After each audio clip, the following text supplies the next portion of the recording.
Okay. So, Let's say full. I'm ready. Okay. First of all, could you guys tell?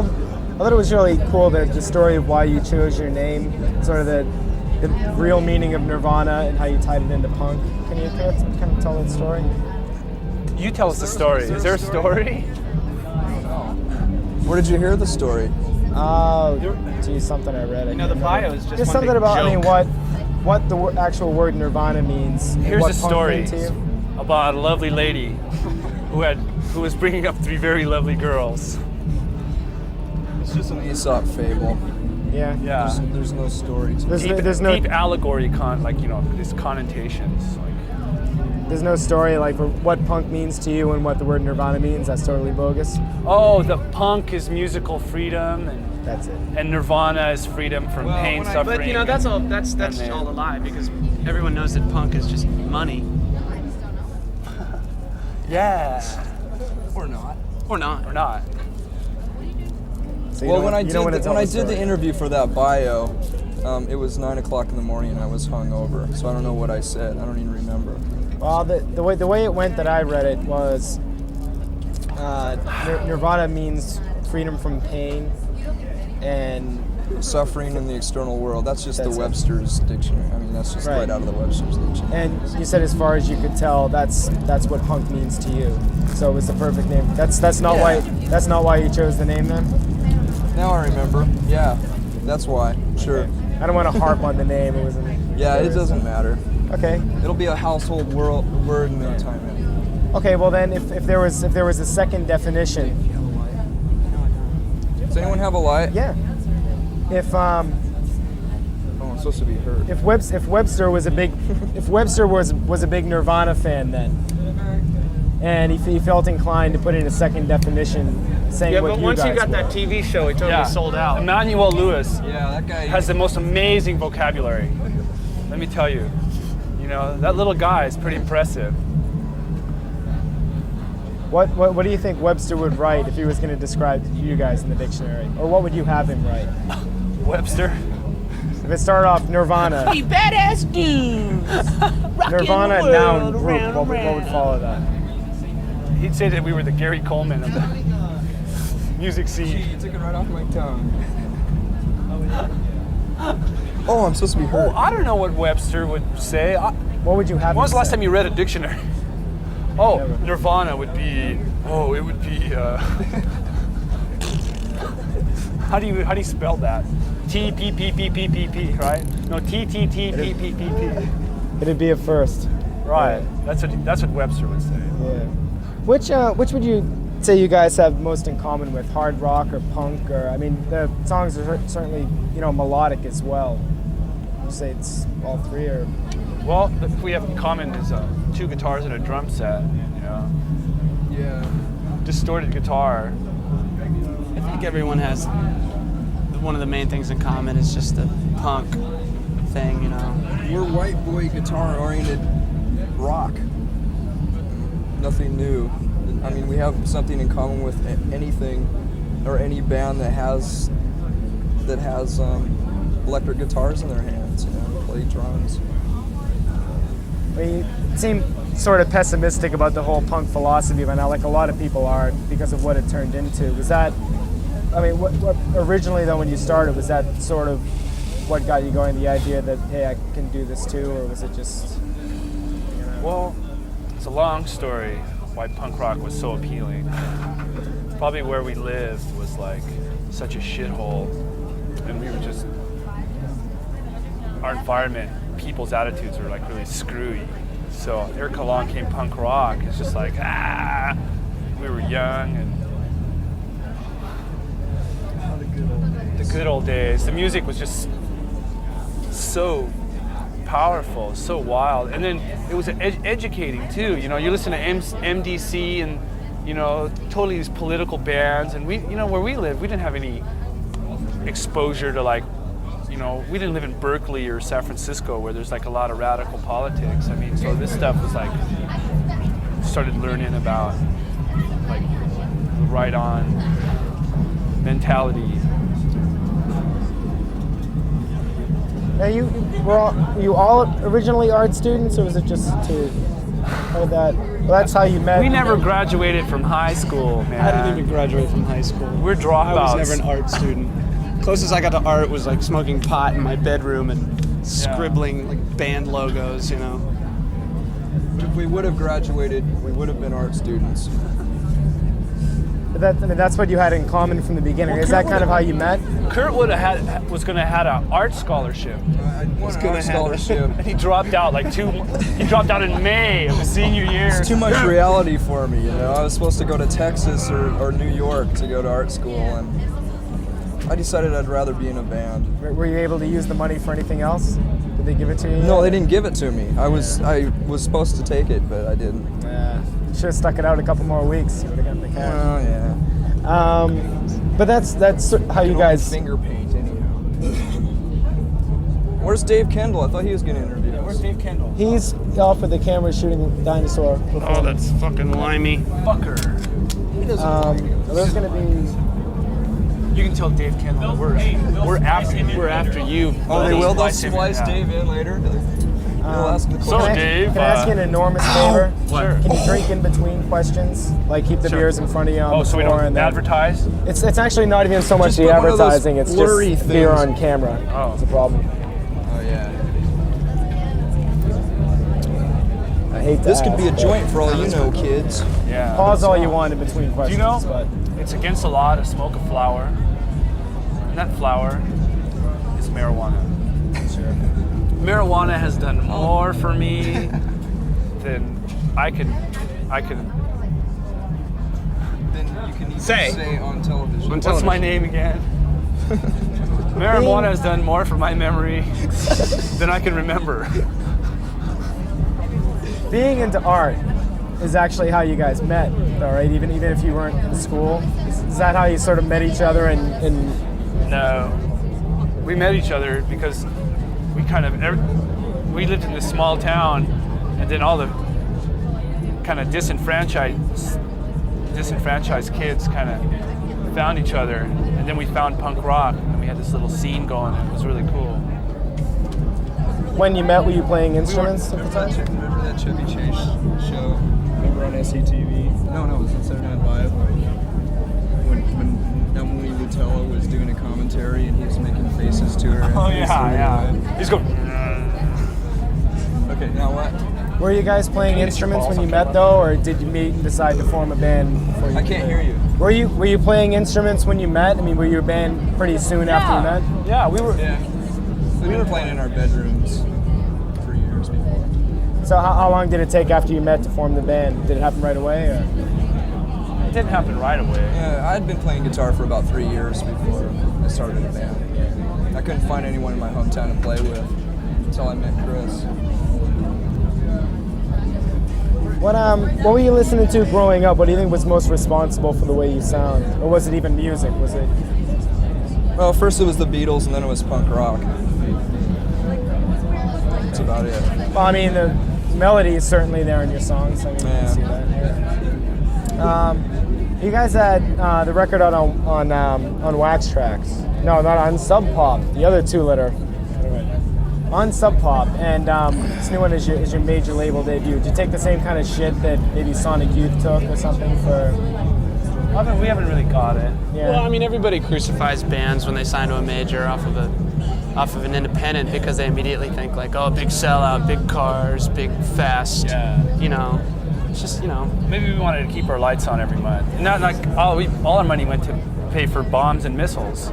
You know, we got taxed so heavily. But what's wrong with a band that has good music like Sonic Youth or Dinosaur Jr. to be readily available to people to buy, like totally promoted instead of most of the garbage that's out there? It's a crime to just a total sappy junk push down people's throats. So here's some stuff, with substance. So what's wrong with that? Putting it out. And I don't know, they're probably jealous of us, of our success. Was that even in the back of your head when you went to make the record, or I mean, were you at all fearful about that when you went to make it? No. I mean, No, it wasn't. No. We didn't think about it. It's so insignificant. Cop an attitude like that. Yeah. It's like a song's a song, you know. And then somebody asked us, "Are we an anti big money band? Big bucks. Anti big bucks band?" Big Like, what bucks. kind of question is that? What if Donald Trump wrote good songs? You wouldn't listen to him? You know, I think I'd listen to him. Still, it's got to. I mean, McDonald's probably. made good hamburgers. What if McDonald's made good hamburgers? Would you eat them? Probably you're right about the jealousy thing. Because I I mean, wouldn't it's eat a got McDonald's to tofu burger though. first of all be real tough to get signed to a label like Geffen. Did you just send the tape and they liked it, or did Sonic Youth have something? No, to they do? came and chased us down, wined and dined us, Yeah. paid off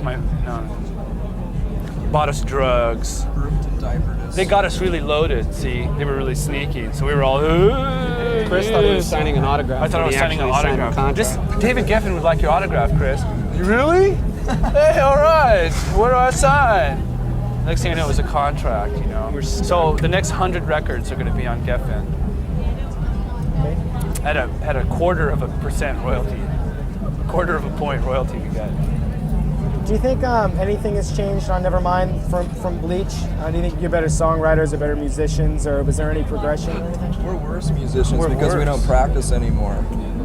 Now that we're on a major label, we don't have to practice. We pay could people to practice hire for us. musicians if we wanted to. Yeah. I don't know. It has. Nevermind is like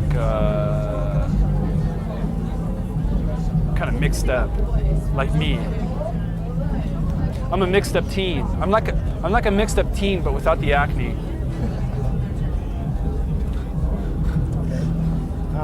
Who am I? What am I? I'm contemplating suicide. I'm waiting for my first sexual experience, but I lie to my friends about it. I say that I've had sex. Actually, I've never had sex, but I'm uptight about it. I masturbate frequently. Okay. The whole, stuff we were saying about, people giving you a hard time about stuff like that happening or whatever, and all the difference of being on a major label. What are the good points, aside from, like you said, the records being in the stores and That's about it. more time to record? Did you have more time for this one? More time to record. It's just So do you think the whole being on an indie label is cool? They don't really. They're really good.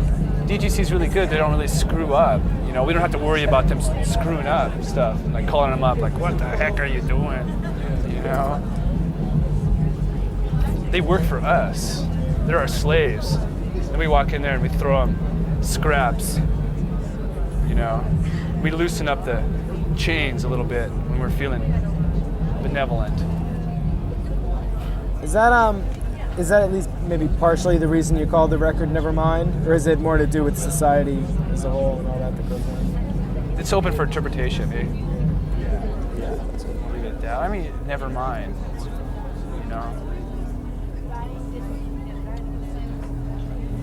Oh, I don't know, does it have anything to do with apathy? Like sure it society? does, yeah. But it's, sure, getting there. I'm gonna squeeze Raven. Okay. I